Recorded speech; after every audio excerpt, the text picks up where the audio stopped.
देश में कोरोना को लेकर डरावनी स्थिति बनी हुई है क्योंकि ओमिक्रॉन के केसेस बहुत तेजी से बढ़ रहे हैं। डॉक्टर्स का कहना यह है कि डेल्टा से कहीं खतरनाक ओमिक्रॉन ये नया वेरिएंट है। इस पर हम बात करेंगे। देश के जाने माने डॉक्टर नरेश त्रिहान हमारे साथ जुड़ेंगे। मेदांता मेडिसिटी के फाउंडर भी हैं डॉक्टर त्रिहान, और वक्त वक्त पर देश को आगाह किया है आने वाले खतरे से, और साथ ही जानकारी भी दी है कि क्या करना चाहिए क्या नहीं करना चाहिए, क्योंकि अभी भी ऐसा एक बड़ा फीसदी है देश में, बड़ा हिस्सा है जिन्होंने वैक्सीन अभी तक नहीं ली है।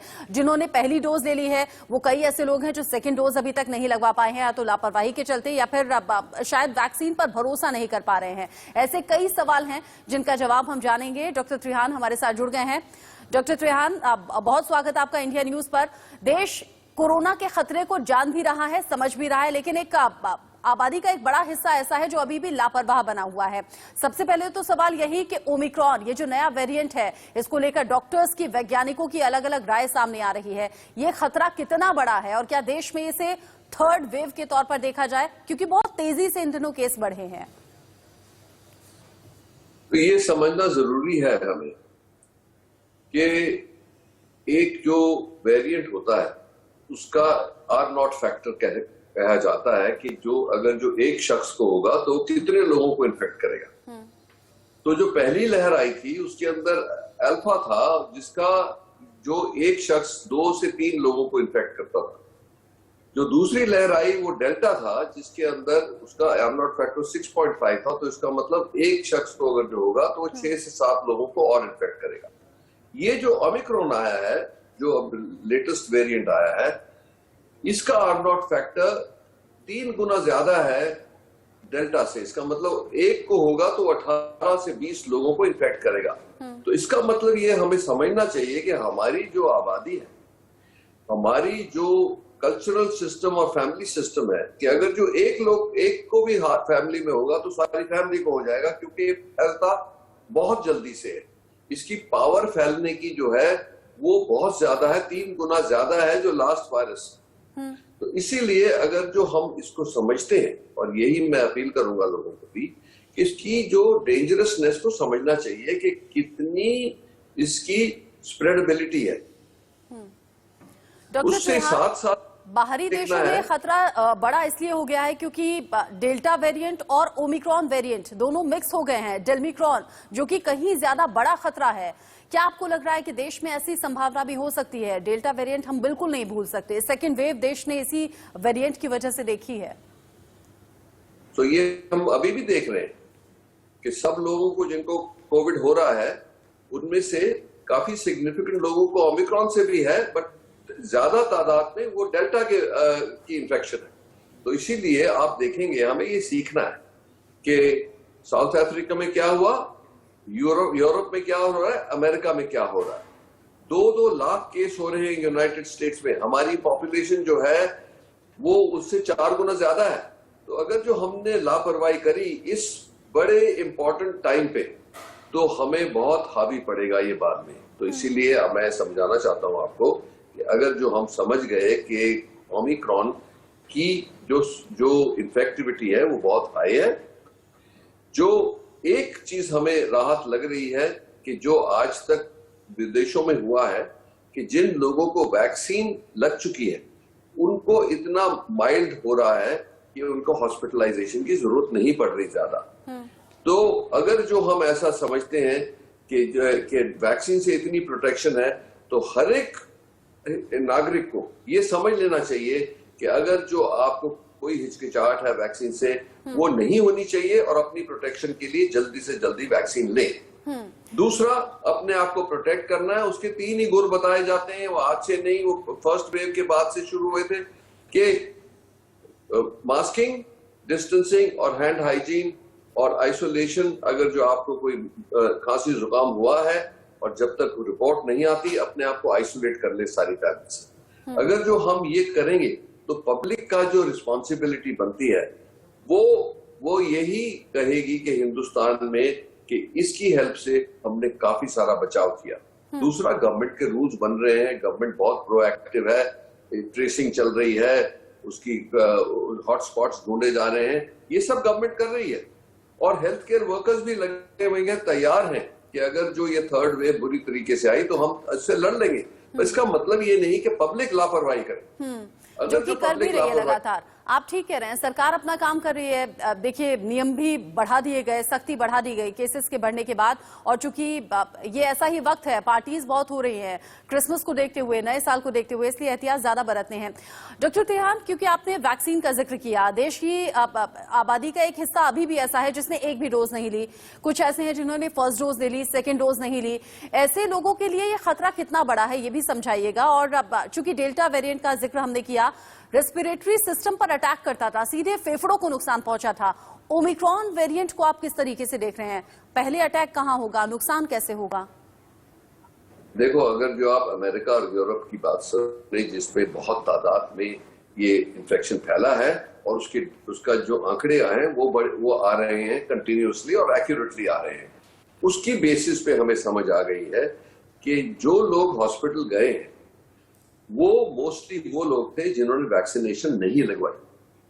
बहुत ही छोटे पैमाने पे लोग हैं जिन्होंने वैक्सीन लगाई थी, जिनको इवन 2-4 दिन के लिए भी हॉस्पिटलाइजेशन की जरूरत है। तो इसलिए ये तो एब्सोल्युटली क्लियर हो गया कि जिनको वैक्सीन लगी है उनको प्रोटेक्शन है।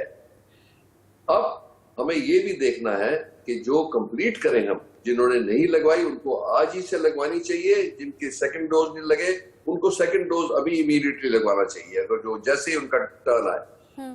बट उसके बाद हमें फिर सोचना है, एक तो बच्चों के लिए कोई वैक्सीन नहीं है अभी, उसके ऊपर काफी प्रयास हो रहा है और मुझे उम्मीद ये है कि आने वाले 2-4 हफ्ते में वो अप्रूव हो जाएगी तो बच्चों को भी राहत मिले।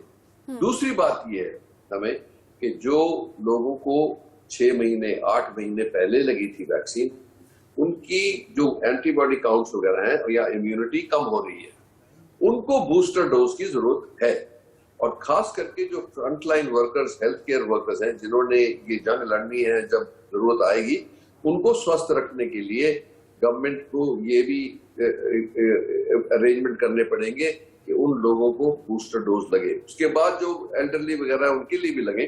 पर ये इमीडिएट जो हमारे पास समस्या आई है कि ये एक हमारे सामने बहुत भयंकर वेव खड़ी है, क्योंकि ओमिक्रॉन का जो हमने देखा है कि क्या हाल किया है उसने यूरोप और अमेरिका का, तो अगर जो हमारे पास हुआ तो ये हमें 2 बातें करनी है। एक तो बिल्कुल सतर्क रहना है सबको, और दूसरा जो हेल्थ केयर वर्कर्स हैं उनको अपना स्वास्थ्य पूरा दृढ़ रखना है, क्योंकि जब लड़ाई होगी तो यही है आर्मी जो ओमिक्रॉन से लड़ने के लिए ओमिक्रॉन से लड़ने के लिए और कोरोना से लड़ने के लिए अमेरिका ने दवाई भी बना ली है, उसको लेकर मैं आपसे बात करूं, लेकिन पहले एक छोटा सा सवाल का जवाब मुझे दे दीजिए।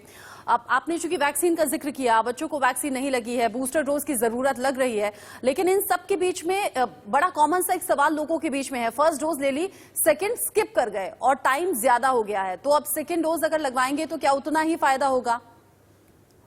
नहीं, ये बात सही नहीं है। फायदा होगा और लगवानी चाहिए। तो अगर क्योंकि ये नहीं बात है कि जो फर्स्ट डोज बेकार जाएगा, उसने सेंसिटाइजेशन कर दी है ऑलरेडी बॉडी की, सेकंड डोज जो है वो यूजफुल होगा, जरूर होगा।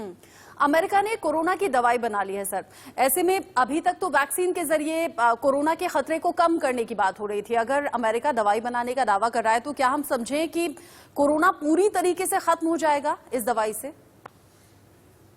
ये दवाई जो है ये प्रिवेंटिव नहीं है।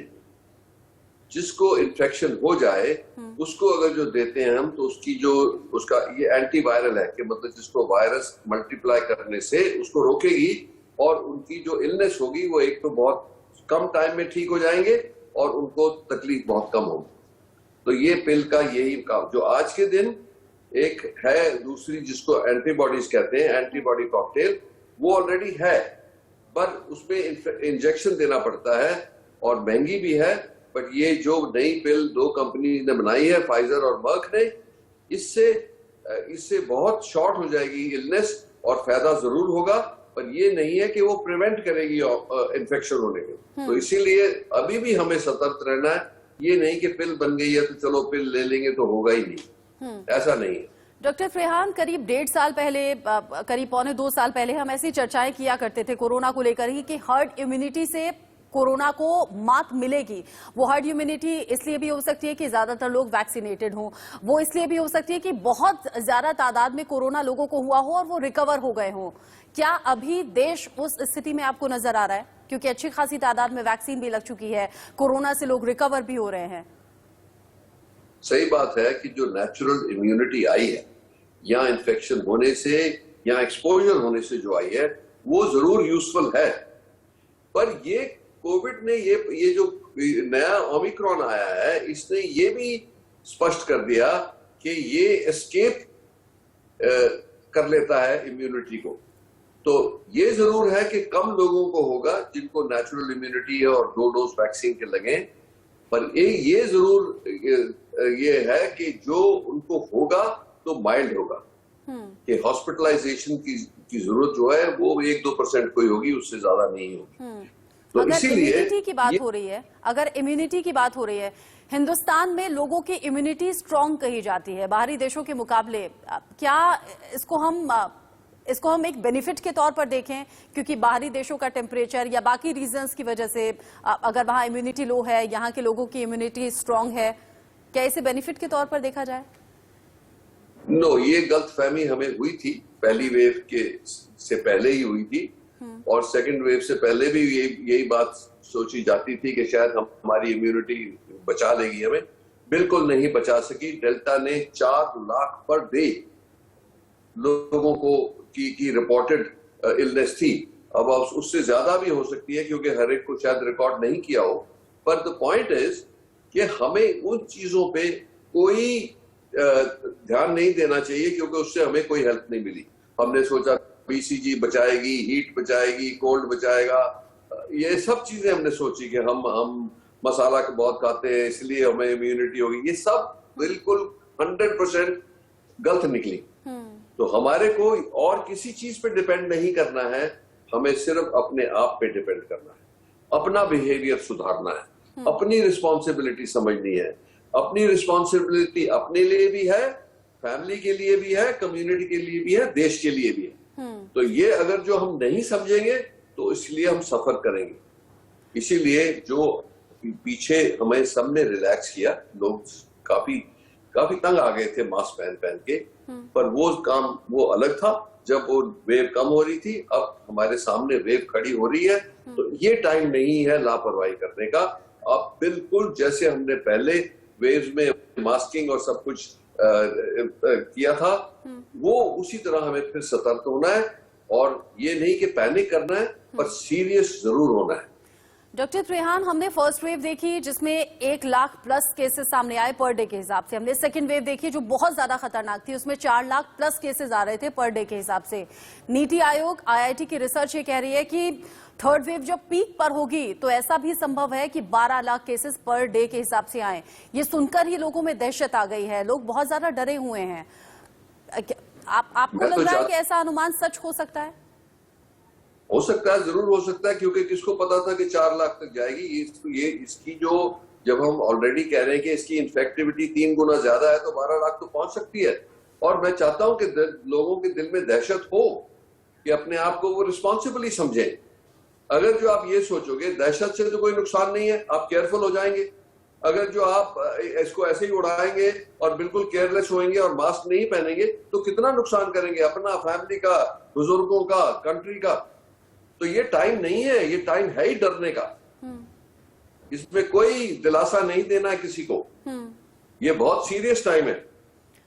आप और हम जैसे लोग इसको लेकर डिस्कशन कर रहे हैं सर, लेकिन अभी भी बहुत ज्यादा लोग ऐसे हैं, आबादी का एक बड़ा हिस्सा ऐसा है जो लापरवाह नजर आता है, जो आए दिन जो वीडियो सामने आते हैं, चाहे वो मार्केट में खचाखच भीड़ हो या फिर पार्टी में, शादियों में जिस तरह की भीड़ इकट्ठा होती है, वो भी बिना सोशल डिस्टेंसिंग, बिना मास्क के। वो लोग जरूर सुने इन बातों को, डॉक्टर त्रेहान को ध्यान से सुने और समझे कि खतरा कितना बड़ा है। सर, जिस तरह के हालात बने हुए हैं, अभी भी लोगों की जो भीड़ है वो कम नहीं हो रही है, खतरा बड़ा है। अब जब ओमिक्रॉन नए वेरिएंट की बात आ रही है, जीनोम सीक्वेंसिंग की जो बात सामने आती है, उसके लिए देश में बड़ी लिमिटेड व्यवस्थाएं हैं। देश में कुल 38 लैब हैं अभी तक।